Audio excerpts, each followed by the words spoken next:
gente, boa tarde. É um prazer estar aqui novamente e hoje estamos com um tema bem relevante, que é primeiros socorros emocionais, e a gente está tendo o prazer de receber psicólogo e pastor Thomas Souza aqui conosco hoje. Obrigado pelo carinho, pelo convite, muito bom estar aqui com vocês. Que bom, e a gente tem muito a falar sobre esse tema, é um tema que está se falando muito especificamente nesse mês, porque é o mês de Setembro Amarelo, e a gente tem visto esses números de depressão aumentando cada vez mais. Antigamente a gente via depressão como uma doença de adulto, né? Mas hoje, infelizmente, a gente tem tido um índice cada vez maiores entre jovens e assustadoramente crianças também. Isso. Tem sido mais comum o crescimento dos índices de depressão em crianças hoje, por diversos fatores, desde estímulos excessivos. As crianças não têm capacidade emocional de elaborar tantos estímulos como elas recebem hoje, né? São muitas informações, como também fatores biológicos, disfunções hormonais. Então, as crianças têm adoecido com mais frequência atualmente. Isso, eu fiquei impressionada com um dado que eu vi, que a gente vê que 2%, de acordo com a OMS, 2% da população sofre de depressão, mas 20% dos adolescentes no mundo tem depressão, ou seja, 1 a cada 5, né, possuem essa doença, e é algo realmente que nos chama a atenção. E hoje, quanto pais, a gente se sente muitas vezes perdido e despreparado para lidar com uma situação dessa dentro de casa, né? E eu queria que você nos falasse um pouquinho de como é que a gente pode, o que é que uma mãe ou um pai deve fazer, primeiramente, quando se depara com uma situação dessa em casa. E como identificar, né, que é outro ponto importante, como identificar se o filho está ou não sofrendo de depressão. Pois é, então, os adolescentes nem são tão crianças para não perceberem as situações, eles entram em contato com crises, eles fazem perguntas existenciais importantes, mas eles não são tão adultos a ponto de terem recursos emocionais para lidar com algumas questões. Então, os adolescentes sofrem de fato muito, os índices de suicídio aumentam muito na adolescência. E de fato nós precisamos ter algumas posturas de cuidado diante desses nossos adolescentes. A primeira postura que eu acho que a gente precisa ter é uma postura de respeito. Depressão não é frescura. Você com uma perna quebrada não aceitaria que alguém dissesse: esquece, é só tua perna, segue em frente. Então, com depressão a gente não pode ignorar. A depressão não é uma doença, requer um tratamento. Não podemos desprezar as evidências de um adolescente em depressão. Isolamento é uma característica muito comum da depressão. Uma ausência de vontade. Uma vez um paciente meu me disse como ele se sentia, e eu acho que essa foi a melhor descrição que eu já recebi sobre depressão. É estar se afogando no fundo de uma piscina e não ter ânimo para nadar e salvar-se. Então, de fato, a depressão é marcada por ausência de vontade. Então, se o teu adolescente ele não tem interesse em fazer as coisas que fazia antes, não demonstra disposição, quer ficar mais tempo em isolamento, são adolescentes que não estão mais interagindo como antes. E uma coisa que se diga muito importante é que o depressivo não é que ele não queira o relacionamento, é que ele perdeu emocionalmente a capacidade de estabelecer conexões. Então, ele às vezes permite uma aproximação, mas eles não conseguem aproximar-se. Você estava descrevendo, eu estava pensando num típico adolescente que vive no celular. E às vezes quando a gente permite os filhos da gente ficarem em tempo, né, sem limite no celular ou no computador, a gente perde até a noção de se ele está patologicamente, né, tá desenvolvendo a depressão, ou se simplesmente ele está na adolescência e está lá, né, enfiado na tecnologia. E aí eu fiquei pensando nisso, né, como isso pode às vezes trazer algum tipo de confusão para os pais nesse diagnóstico, porque é o primeiro passo, né? Isso. Estabelecer bons limites e uma boa rotina pode ser diferencial em relação a perceber se o adolescente está reagindo de uma maneira natural ou se ele está se deprimindo. Isso é fundamental. Limites para os adolescentes não apenas são necessários, mas podem ser uma característica de saúde. Thomas, vou te interromper de novo. Em relação ainda à tecnologia, antigamente os nossos adolescentes eles não tinham tanto acesso à informação como tem hoje, né? E vários joguinhos foram despontados aí, né, em notícias de videozinhos ensinando enforcamento, né, pessoas falando de automutilação. Então é informação muito precoce que não se tinha antes, né? E de uma certa forma, youtubers e essas pessoas no mundo digital, eles trazem uma influência relevante na vida do adolescente que está passando por esse processo de se estabelecer socialmente, né? Isso. Então os adolescentes olham muito as referências, especialmente essas referências que eles estão vendo nas redes sociais, e por vezes eles não têm maturidade de lidar com a realidade deles. Então essa também pode ser uma causa muitas vezes de depressão, por uma influência que eles não conseguem assimilar. Perfeito. Hoje os estudiosos dizem que a gente recebe aproximadamente 32 GB de informação por dia. Então isso é demais para uma criança, para um adolescente, até para nós mesmos. Isso. Não é saudável e tem sido uma das coisas que influencia bastante na depressão. Perfeito. Então, a primeira coisa seria a reclusão, se afastar, se isolar mais. Ausência de vontade. Ausência de vontade de fazer as coisas. Uma distorção da percepção muito característica da depressão. As pessoas acham que pensamentos de generalização são muito característicos de um adolescente. Por exemplo, ninguém gosta de mim, eu não vou dar certo em nada. Então, pensamentos de generalização, pensamentos de catastrofização, tipo, vai dar sempre tudo errado, porque eu fiz isso, eu acho que ninguém mais vai olhar para mim. Então, coisas muito próprias de um adolescente. É necessário que a gente possa interagir com paciência. Primeiro, a primeira coisa fundamental no primeiro socorros emocionais é: os pais não podem ignorar as mudanças comportamentais dos filhos, porque o comportamento é uma reação das emoções, e as reações, elas são fruto de pensamentos automáticos disfuncionais. Então a gente precisa ter muito cuidado. A segunda coisa que eu gostaria de orientar os pais, vocês que estão acompanhando a gente, é que vocês precisam preservar a autoestima dos seus filhos ou ajudá-los a desenvolver uma autoestima saudável. É interessante que nós investimos hoje muito em conteúdo. Então as pessoas sabem inglês, elas fazem Kumon, elas fazem várias outras coisas, elas entram em programas de aceleramento do aprendizado, tudo isso é muito bom. Mas, de maneira geral, se investe muito pouco em desenvolvimento emocional. Então, os nossos adolescentes, as nossas crianças, elas têm um alto nível de conhecimento acerca do mundo, mas um baixo nível de conhecimento acerca de si mesmas.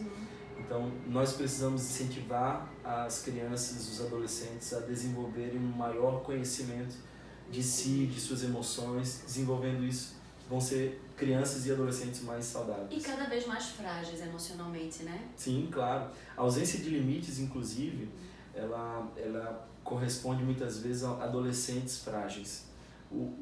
A figura mimada, a criança que não aprendeu a lidar com limites, vai ser um adulto frágil, porque ele não sabe conquistar.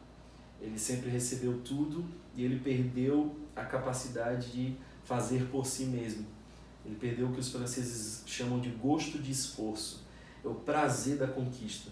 Então as coisas são tão fáceis e às vezes tudo tão liberado que quando eles lidam com frustração no início da adolescência, no final da adolescência, eles não têm emocional para lidar com aquilo e se deprimem muitas vezes. Isso faz a gente pensar o quanto o nosso papel, né, de pais, ele é importante dentro desse processo, né? No que é que desemboca, né? E é tão sério isso, né? E ao mesmo tempo a maternidade e a paternidade é um privilégio, mas é algo de muita responsabilidade, que a gente precisa estar constantemente atento às nossas atitudes em relação aos nossos filhos. Claro, né? Na infância nós desenvolvemos as nossas crenças centrais.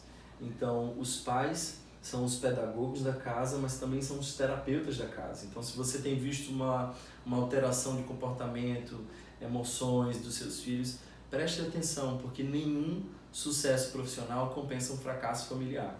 Então, nós precisamos olhar para os nossos filhos, eles são, de fato, a nossa grande riqueza. É verdade. Então, vamos lá. Respeito é a primeira coisa a se fazer, valorizando Isso. aquilo que o meu filho está sentindo, aquilo que ele está passando, reconhecendo a depressão como uma doença e algo que eu preciso fazer alguma coisa, tomar alguma atitude em relação àquilo. Isso. Um segundo passo que eu gostaria de dar é acerca de fazer um acompanhamento, dar uma atenção a essas pessoas para que elas possam encontrar outras possibilidades. Pessoas com depressão, elas tendem a não enxergar o seu potencial, tendem a não enxergar outras possibilidades. Por exemplo, alguém que toma a atitude precipitada do suicídio, ele parte do pressuposto de que nada vai mudar. E na nossa vida tudo muda num instante. Às vezes a nossa vida muda num instante para pior. Às vezes a nossa vida muda num instante para melhor. Então quem está próximo a essas pessoas eles precisam ajudá-los a enxergar possibilidades, o que leva tempo muitas vezes. Nós precisamos ter paciência. Uma orientação que eu dou para as pessoas que estão ajudando amigos, parentes com depressão é: não levem as respostas negativas de maneira pessoal. Alguém que está em sofrimento, eles de fato não conseguem tão facilmente assimilar aquilo que a gente diz, porque eles não conseguem enxergar. Uma característica muito comum da depressão é uma distorção na percepção. As pessoas não conseguem observar a esperança como nós costumamos fazê-la. Então, um outro passo é ajudar as pessoas a enxergarem outras possibilidades. Em vez de a gente assumir esse discurso simplista de dizer supere isso, porque creia, se você está dizendo para alguém com depressão supere isso, essa é uma ótima ideia, o depressivo já pensou nisso e não conseguiu. Estou lembrando da descrição que você fez, né? Afogando debaixo do fundo da piscina sem ter vontade de, né? Pois é. Então, o depressivo já pensou em superar. E, aliás, a depressão é essa incapacidade momentânea de superar aquele momento. Então, nós precisamos dar esse suporte. Uma terceira orientação que eu dou é para que a gente possa ajudá-los a elevar a sua autoestima. Então, em alguns momentos, diálogos podem fazer toda a diferença. Isso. Então, nós precisamos investir tempo. Thomas, trabalhar com depressivos ou ajudar pessoas à minha volta que estão sofrendo emocionalmente dá muito trabalho. É fato, dá muito trabalho. Mas o esforço de ajudar alguém com depressão é recompensador. E mais doloroso do que o processo de ajudar alguém é o arrependimento de não tê-lo feito. De perder alguém. Ontem eu fui acordado por uma pessoa relatando um amigo que infelizmente cometeu suicídio. Isso tem cada vez sido mais comum em nossa sociedade. E de fato as vidas são importantes. Nós precisamos nos tornar salva-vidas. Nós temos uma noção muito básica de como socorrer pessoas do ponto de vista físico. Nós investimos muito na nossa estrutura física, gastamos mais tempo escovando os dentes do que cuidando da nossa alma muitas vezes. Não que isso não seja bom, mas nós precisamos dar mais atenção à nossa alma. Uma outra orientação que eu dou, né, em relação a primeiros socorros emocionais é que as pessoas com depressão se sentem muito pressionadas por algumas sugestões que nós damos. Então, quando a gente começa a dar diversas sugestões, faz isso, faz aquilo, e estamos muito próximos delas, elas podem sentir que estão nos desapontando. Elas veem o mundo a partir de lentes escuras e embaçadas, que é a própria depressão.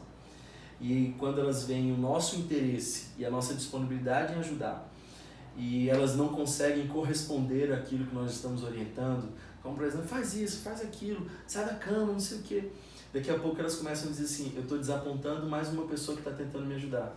E isso, em vez de ser útil, acaba empurrando ela ainda mais para baixo. Olha como é importante a orientação, né? Então, quando a gente trabalha com alguém que está sofrendo com depressão ou algum outro sofrimento emocional, nós precisamos ter uma distância que passe segurança, mas que não sufoque a outra pessoa. Então, a frequência, a fidelidade, isso é muito importante. Tão difícil isso, né? Uma mãe vendo o filho se afogar. Eu totalmente me vi nessa situação, né? De ir lá e faça isso, faça aquilo, porque você não faz aquilo, né? E é o nosso ímpeto de forma geral, né? De buscar trazer algum tipo de solução, de resolver, e dessa forma a gente estaria resolvendo, em tese. Mas a recomendação seria se aproximar, a ponto de ele saber que você está ali, que você quer ajudar, que ele não está sozinho, mas ao mesmo tempo não está o tempo inteiro sufocando ele com orientações e coisas que naquele momento ele não tem energia para fazer, porque a sensação é de fato que eles estão desapontando as pessoas. Uma outra orientação que eu gostaria de dar em relação a como tratar pessoas que estão sofrendo emocionalmente é: faça um diálogo claro. Como essas pessoas podem contar com sua ajuda, quando, onde elas podem contar com sua ajuda, elas precisam saber da sua disponibilidade. Você não consegue alcançar alguém 24 horas, a não ser que de fato seja um filho ou algo assim. Então você precisa saber, olha, eu estou disponível nesse momento, eu posso te ajudar dessa forma. Quanto mais clareza no diálogo, melhor. Porque às vezes as pessoas no ímpeto de ajudarem, prometem demais e quando o depressivo pede algum tipo de ajuda e não recebe, isso reforça muitas vezes uma crença de abandono. Então, uma outra orientação importante é a gente precisa deixar claro o nosso monitoramento, especialmente com pessoas que estão sofrendo ou com ideações suicidas. Então, a gente pode dizer para elas, olha, eu tenho muito interesse em te ajudar e eu vou te ligar uma vez por dia para saber como você está. Então, elas sabem que elas vão receber aquela ligação e a fidelidade, a frequência dessas amizades ou dessa atenção familiar pode ser sine qua non, pode ser diferencial na restauração dessas pessoas que estão doentes. E lembrando aquilo que você falou no início, né, de a gente não de não se afastar com alguma negativa ou com uma forma de retorno, né? Porque eu acho que às vezes a nossa tendência, né? A pessoa não recebe muito bem alguma coisa que eu ele falei. não quer ajuda, não. Isso, e deixa pra lá. É um momento diferente, ele vai pedir ajuda de uma maneira diferente. Então a gente precisa ter um pouquinho de paciência com essas pessoas. Perfeito, muito bom. Nós temos alguma pergunta? Com relação a se meu filho ele não quer compartilhar comigo o que está acontecendo, o que eu posso fazer para conseguir com que ele compartilhe, que ele desabafe o que ele está sentindo e poder ajudá-lo, né, com essas recomendações que você nos compartilhou. Ok, se teu filho está sofrendo, primeiro você precisa entender que cenário de sofrimento é esse, por que o teu filho está sofrendo. Então você precisa checar a escola, os amigos, os parentes mais próximos, ver se ele está sofrendo alguma espécie de estímulo negativo, como o próprio bullying. Então, entendendo o cenário, você pode compreender um pouco melhor o seu filho. Uma outra orientação que eu dou é, quem sabe, a aproximação de um profissional.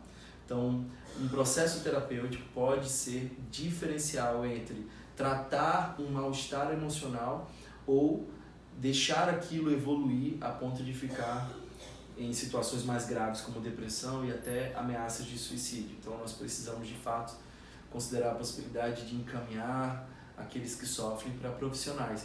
Quando eu estou com algum problema no dente, a gente procura um dentista. Se a gente quer fazer algum exame do coração, sem nenhum constrangimento, a gente vai a um cardiologista. Pois bem, psicólogos, psicanalistas, psiquiatras são profissionais treinados para lidar com as emoções e podem ajudar o seu filho. Temos mais um comentário aqui. Ficar muito no celular, principalmente nas redes sociais, causa muita comparação.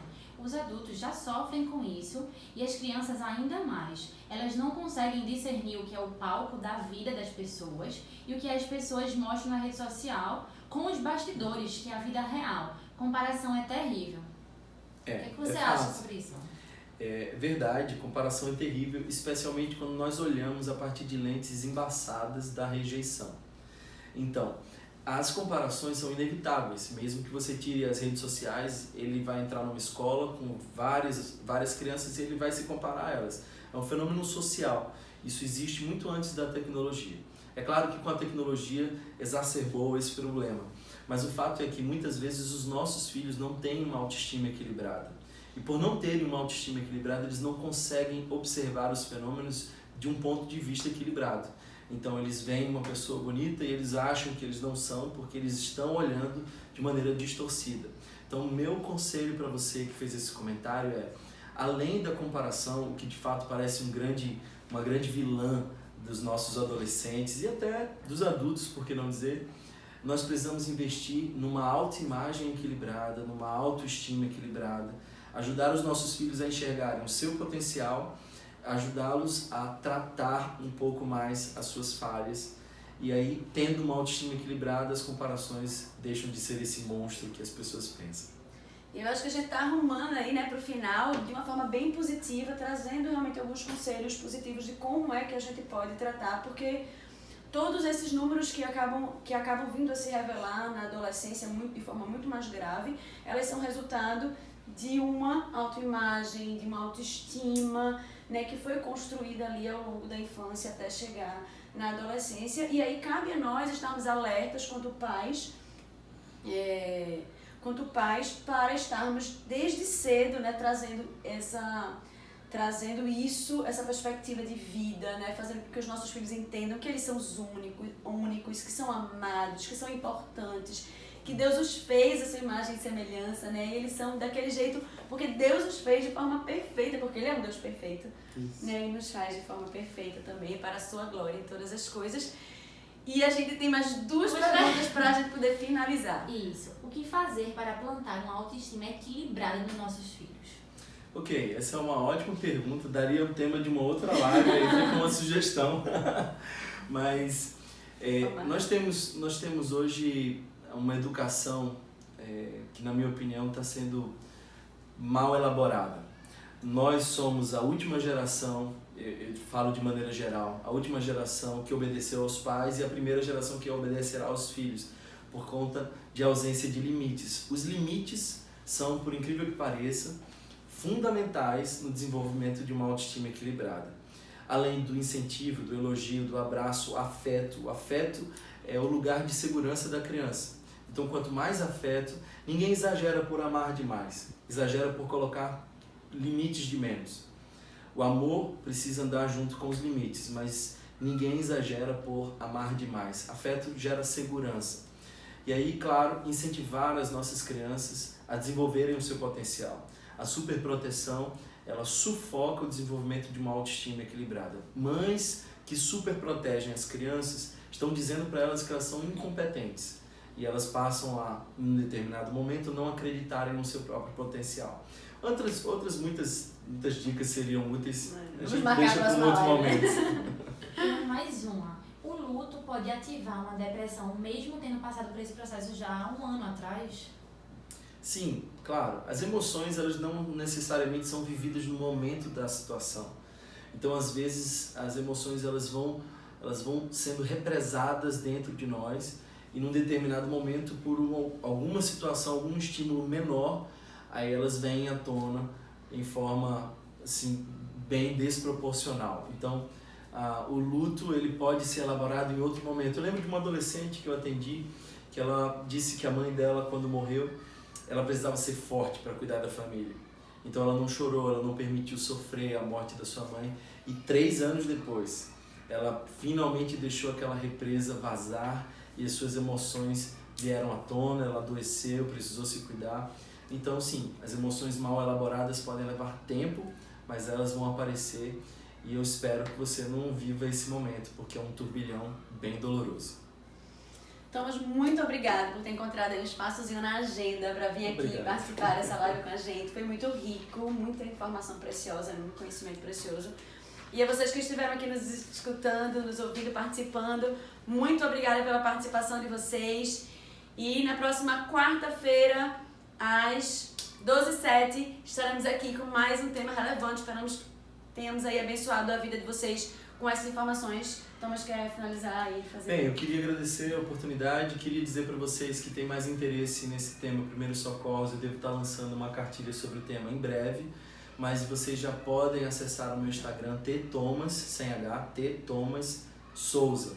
E aí, essa semana eu devo postar alguns textos sobre como ajudar pessoas em depressão ou como lidar com pessoas que têm ideações suicidas. Eu agradeço a oportunidade, fico muito feliz que essa escola tenha investido não apenas na formação de conteúdo, conhecimento, mas também na formação emocional. E agradeço pelo convite, espero que outras escolas também tenham iniciativas tão importantes quanto essa. Ok, então obrigada e vocês. Tchau, tchau. Até